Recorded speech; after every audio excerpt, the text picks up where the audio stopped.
Mujer serena y amable, Estela Morales Campos se caracteriza por su alto sentido de responsabilidad profesional y académica, por su calidad humana y su compromiso disciplinar y social. Originaria del estado de Campeche, se inicia profesionalmente como maestra normalista para después realizar estudios de biblioteconomía y convertirse en una apasionada de la bibliotecología, lo que le llevó a realizar estudios de maestría en bibliotecología y de doctorado en estudios latinoamericanos en la UNAM, desempeñándose como investigadora y como docente. Entre sus cargos académico-administrativos de la UNAM se destaca el de directora del Centro Universitario de Investigaciones Bibliotecológicas, actual Instituto de Investigaciones Bibliotecológicas y de la Información, y coordinadora de Humanidades. Con una visión amplia de la trascendencia de la bibliotecología, la biblioteca y la información en la sociedad, una de sus obras visionarias es la Biblioteca del Futuro, que da pie para recibirla el día de hoy.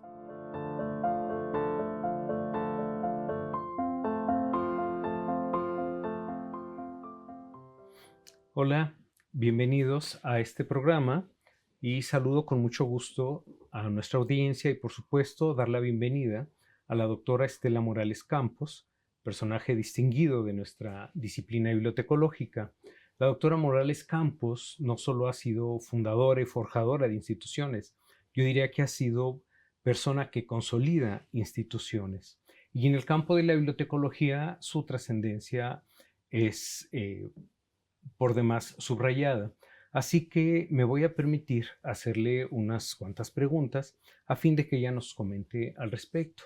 La primera de ellas, doctora Estela Morales Campos, tiene que ver con el Centro Universitario de Investigaciones Bibliotecológicas, del cual usted fue fundadora y tuvo un papel protagónico al respecto. Mirado en retrospectiva, doctora, ¿cuál considera usted que fue su papel en la creación de esta entidad académica? Y en ese momento, ¿cuál era la perspectiva con la cual arrancan esos trabajos del instituto? Sí, esa es una pregunta muy interesante porque el deseo, el interés y la necesidad que vimos en ese momento de crear un centro de investigación viene a partir de todo lo que hicimos unos años antes, cuando despunta en la universidad un sistema bibliográfico, un sistema de información computarizado hace ya muchos años. Entonces, que se llama y todavía conserva el nombre, se llama el sistema LibreUNAM. Nos encontramos, yo recién llegaba aquí a la universidad, en esto tuvo también un papel muy importante el doctor Adolfo Rodríguez. Él me invita para venir a la universidad, pero independientemente del puesto que haya yo tenido, planeación, subdirección, era el a formar un proyecto en que le pudiéramos dar solución a la recuperación de información, primero a la organización y luego a la recuperación. Ya empezaba en el mundo a haber estas preocupaciones en los grandes sistemas bibliotecarios. Y esto, el Reino Unido, con su Biblioteca Nacional, Estados Unidos, que no se llama Biblioteca Nacional, pero hace ese papel, que es la Biblioteca del Congreso, y en Francia. Entonces yo vengo con ese encargo y empiezo a trabajar, voy a cursos, en México y en el extranjero tuve la oportunidad de ver en vivo cómo se estaban desarrollando otros sistemas en universidades muy importantes y en compañías, porque recordemos que como Estados Unidos, pues es una mente más bien de empresa, entonces ellos ya tenían los desarrollos en las universidades, pero también en las compañías empezaba. Entonces esto a mí me dio una visión muy amplia porque es por la característica de cada pueblo. Estados Unidos en ese momento, hace muchos años, que sería la década de los 70, 80, automatizaba todo, porque era lo que estaba de moda. Ujú. Entonces, todo lo automatizaba. Y porque tenían dinero. Ese es un detalle muy importante, el dinero. Porque era una nueva tecnología y entonces no estaba tan accesible como es ahora, ¿sí? Pero haber viajado, por ejemplo, al Reino Unido, a la Gran Bretaña, me permitió ver otra realidad. Vi la realidad de Europa, que no era como Estados Unidos. Ahí no sobraban los recursos, ni se podrían disponer de la misma manera. Entonces, hacían estudios muy interesantes para ver lo que realmente necesitaban automatizar. Ujú.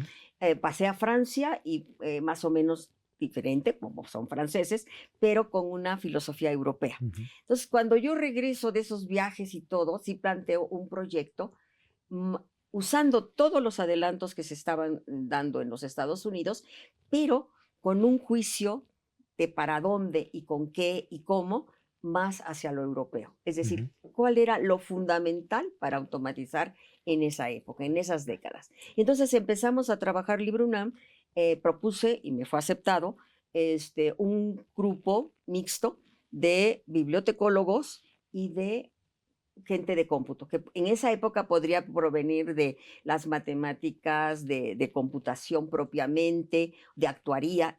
Entonces conjuntamos, y yo siempre lo digo, que creo que gracias a eso nos metimos en la aventura, conjuntamos un grupo de jóvenes muy, muy entusiastas, queriendo emprender, a nada le decían que no, y entonces pudimos lograr ese proyecto de LibreUNAM, que fue un hito en México porque fue tener el primer sistema de información a nivel universitario y sobre todo de esta nuestra universidad, la UNAM, que era un paradigma nacional. Entonces, este trabajo se hizo y se logró todo lo que se logró a dos cosas. Tuvimos un equipo de investigación, o sea, ese equipo de varias personas y con preparaciones diferentes, estábamos haciendo un proyecto de investigación y etapa con etapa íbamos cumpliendo. Y además de todo eso, sí creo que también es justo el apoyo de Adolfo Rodríguez como director general de bibliotecas y sobre todo el apoyo de un rector maravilloso que fue el doctor Soberón. Él venía de la experiencia de los Estados Unidos por sus estancias ahí y quería sistemas de información a esa altura. Y entonces él fue viendo resultados importantes y a partir de ahí nos dio todo el apoyo, todo el apoyo. Entonces, con esa experiencia, a mí me quedó muy claro, y a la gente con que yo convivía, de que la Universidad México necesitaba un lugar donde se hiciera investigación Ujú. sobre Claro. información. Llámese bibliotecología, porque son varios sinónimos, bibliotecología, información, contenidos, datos, ¿sí? Pero necesitábamos un centro de investigación. Y ahí empezamos a trabajar para crear el CUIB, Centro Universitario de Investigaciones Bibliotecológicas. Doctora, permítame que la interrumpa en ese punto, porque es muy amplio el panorama que en principio se da y diferenciar lo que es propiamente la creación de un centro Ujú. de una entidad de servicio como era como sigue siendo la La Dirección General de dirección. Biblioteca, etcétera. Sí era importante hacer una diferencia, pero hay una línea central que empieza y de la cual usted ha hablado acerca de la automatización de los servicios y que se empezó a hablar también de tecnologías de la información. Eh, si miramos en retrospectiva, doctora, ¿cuál diría usted que fue la relevancia de las tecnologías de la información y cómo las ve también hoy en día en este En gran ámbito retrospectiva. que ha rebasado cuantas cosas hubiéramos considerado hace 30, 40 años, ¿no? Bueno, exactamente. Eso era una línea divisoria muy importante. En el campo de la información, los libros, la creación de conocimiento, creo que tenemos dos grandes hitos tecnológicos en diferente momento.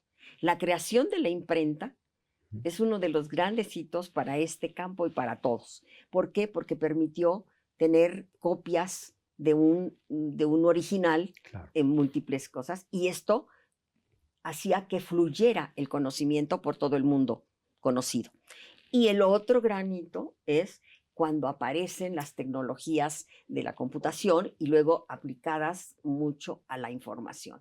Entonces, y está, ¿cómo se llama? Ya con registro, las famosas TIC, tecnologías de la información y la comunicación. Sí, exactamente, eso es, hay una línea divisoria para mí en esas dos épocas. Y entonces eso, les digo, nos empujó a crear el centro de investigación, pero también es justo decir que antes de esto sí se hacía investigación, pero se hacía en los ratos libres prácticamente dentro de las unidades de servicio.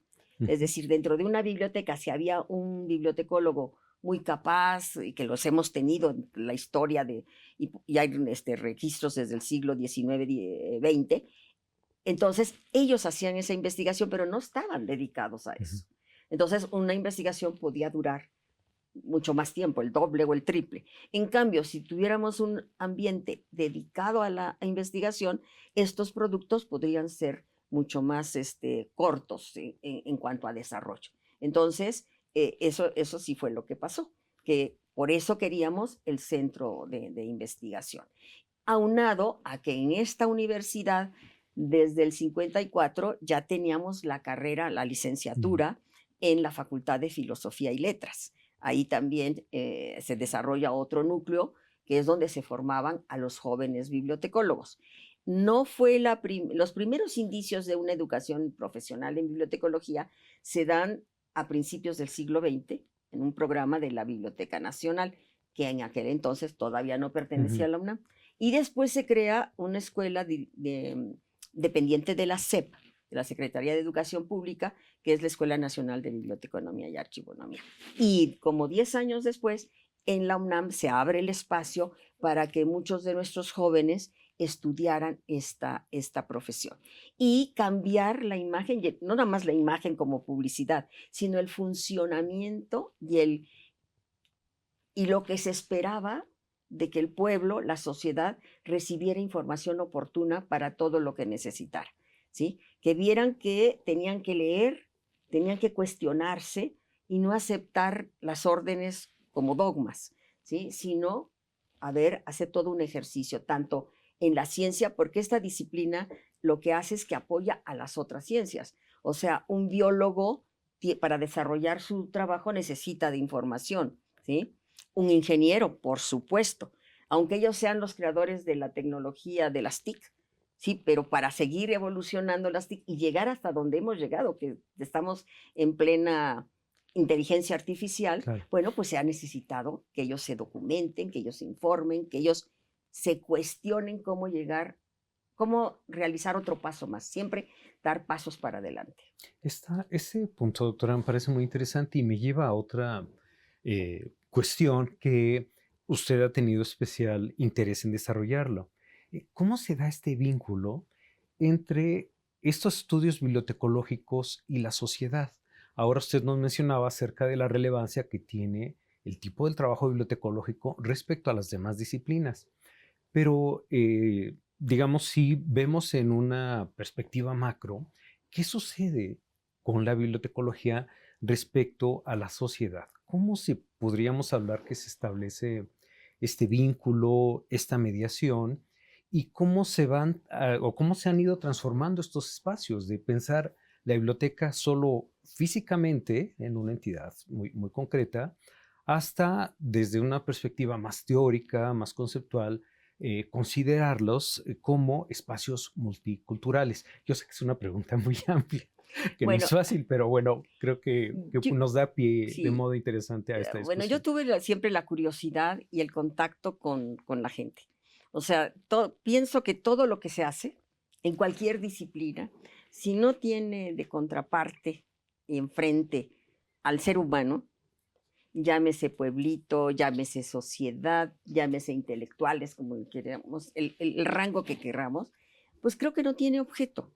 Ni perder el tiempo, ni perder los recursos, sino que para mí siempre me llamó la atención el que tenía que estar depositado en un ser humano. Yo tuve como primera preparación la normal, ¿sí? Y eso me permitió, porque además yo salgo en una generación que todo el mundo se tenía que ir fuera y los mejores promedios se quedaban en la ciudad. Mm, Y me tocó, pero claro, en la ciudad, en sus lejanías de la ciudad.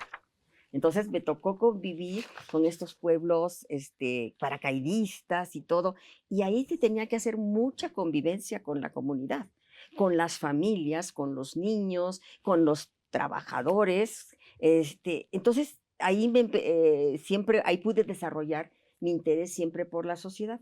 Termino esa etapa, trabajo de eso también, y luego quiero hacer otras cosas. Y me interesaron varias áreas, pero una que me convenció y por eso me metí a estudiar bibliotecología fue esta. Entonces, porque yo vi que a partir de la información, a partir del conocimiento, porque si también me dan un listado, como empezó la computación cuando se desarrolla LibreUNAM, el éxito de LibreUNAM fue que contrastó con otras compañías ujú. que vendían información. Venían y te decían, bueno, ¿de qué está usted interesado? Pues de tal tema. Y eran unos listados de este tope, ¿sí? Con muchas citas. Y sí, pero te lo dejaban, te lo cobraban, pero entonces tú después tenías que hacer un análisis de qué te servía y qué no te servía. Y Claro. entonces ahí me quedó muy claro que lo que teníamos que ser es específicos. ¿Qué parte de ese tema estás buscando? Vamos a suponer el multiculturalismo, ¿no? Bueno, pero ¿qué parte del multiculturalismo te interesa? Y entonces el sistema LibreUNAM empezó a ser mucho más específico y ese fue su éxito. Que después, claro, tienen todos. Ahorita los sistemas actuales, si no te ofrecen esa especificidad, pues no sirven, Claro. ¿no? Pero han pasado muchas décadas. Déjeme plantearlo de este modo, doctora. Se ha desarrollado un gran trabajo técnico, tecnológico, pero nada de esto tiene sentido si no es en función de la comunidad en términos de seres Receptora. humanos, de ciudadanos, de democracia. Y me parece que es uno de los campos en donde el gran trabajo de usted ha tenido una aportación súper relevante porque son muchos títulos, hay mucha obra escrita, usted ha liderado un grupo de académicos trabajando en esas líneas de investigación y a mí me daría mucho gusto que nuestros colegas, nuestros estudiantes pudieran acercarse a este conjunto de materiales que están incluso en acceso abierto, en acceso Ujú. libre dentro del Instituto de Investigaciones Bibliotecológicas y de la Información. Con esto, doctora, yo quisiera agradecer muchísimo lo que usted nos ha comentado ahora, estos orígenes, este tránsito, este mundo por el cual ha sido una rápida revisión, pero que es fundamental para que nuestra propia disciplina, para los jóvenes, y nada más una última consideración, doctora, muy breve, muy directa, y es, ¿qué le diría usted a los jóvenes que se inician en la profesión bibliotecológica?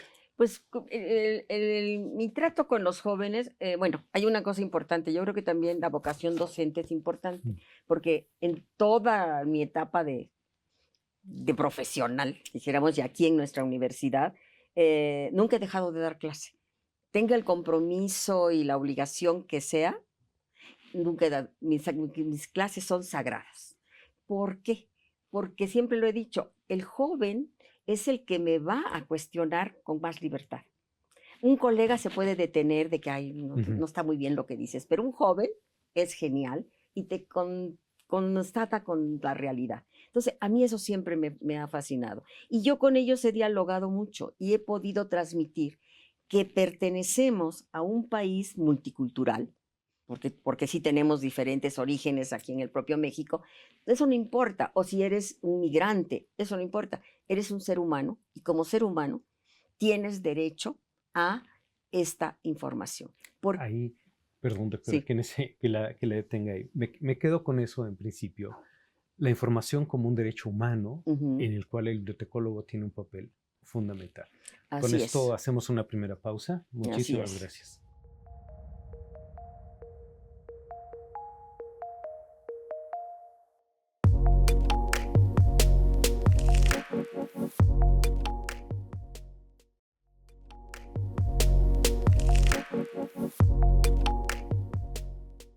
Estamos de regreso con la doctora Estela Morales Campos, quien, como decíamos y hemos visto, ella ha sido un protagonista fundamental para explicar lo que ha sido la institucionalización de la disciplina bibliotecológica en México a partir de entidades de servicio, pero sobre todo a partir de una entidad fundamental como es en su momento el Centro Universitario de Investigaciones Bibliotecológicas y posteriormente, hay que señalarlo, hay que subrayarlo, también jugó un papel protagónico fundamental para la creación de lo que ahora es el Instituto de Investigaciones Bibliotecológicas y de la Información. Sí, bueno, el libro se hace después de que ya se populariza, no nada más el uso del libro UNAM aquí, sino el uso de las tecnologías aplicadas a la información. Y en ese momento, eh, mucha gente se pregunta, y claro, en aquel entonces se pensaba que estábamos en un presente y ya teníamos un futuro. Nadie, si leemos ese libro, ahora diría que ese futuro no, el futuro nos superó, ¿no? La tecnología, los productos de los investigadores de todas las áreas, pues han progresado.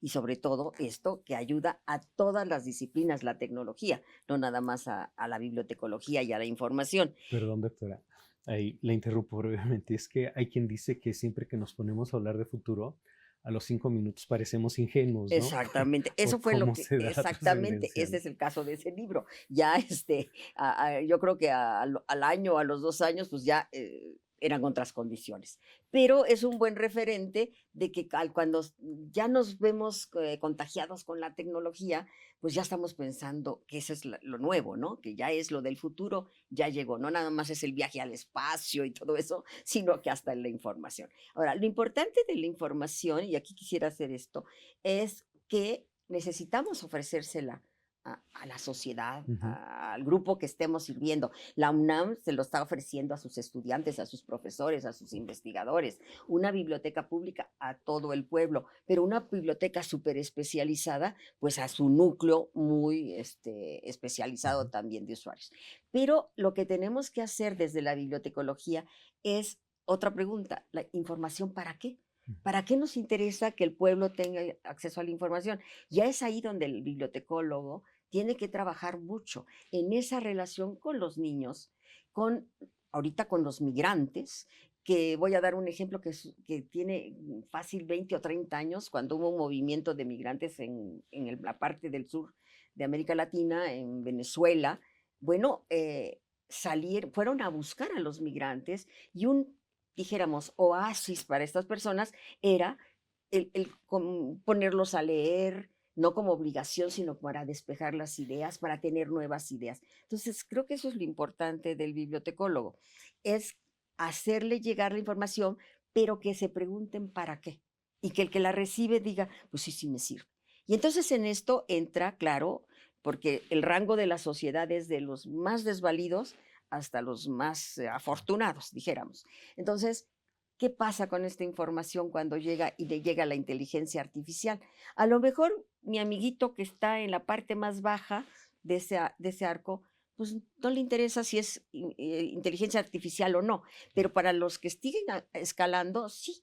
Y entonces, con la inteligencia artificial, lo que se maneja es información. O sea que nosotros no podemos darle la espalda, sino estar dentro del fenómeno y sobre todo pelear, porque sí, a veces de pleito, que esa información que se genera con la inteligencia artificial tenga lo que debe tener cualquier pieza informativa, que sea verdadera, o sea, que sea veraz, que sea comprobable, que no sea un invento, porque lo permite la máquina. O sea, yo he hecho ejercicios, no me he metido detrás de la máquina, Ujú. pero de frente de la máquina de que quiero algo y pues te lo plantea. Entonces tenemos que dar crédito y eso ahorita dijéramos, las revistas académicas de alta academia tenemos la obligación de decir si usamos inteligencia artificial.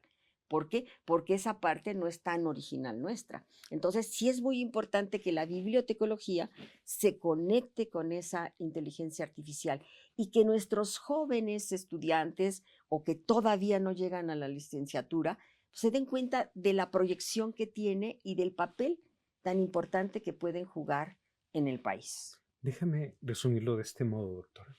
Podríamos decir información para el conocimiento e información para la vida, Sí, que me parece vida en un sentido amplio, tomando simplemente, como usted lo menciona ahora, el ejemplo de los migrantes, pero que atraviesa en realidad toda la sociedad, ¿no? Doctora, nos estamos lamentablemente acercando al Al final de fin. nuestra entrevista y a mí me gustaría cerrar con el hecho de que usted nos contestara lo siguiente.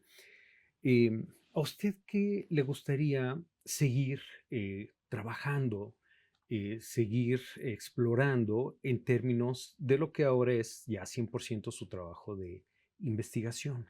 Y cerrar prácticamente con esta parte, ¿no? Sí, ahora estoy trabajando porque toqué también la parte histórica, porque para mí también era importante recuperar el saber que nos habían dejado personas anteriores a nosotros. Entonces, eso lo trabajé. Y ahora le estoy dando más atención a esta relación información y sociedad a través del seminario que Ujú. usted mencionó. Entonces, a mí me gustaría seguir insistiendo en eso.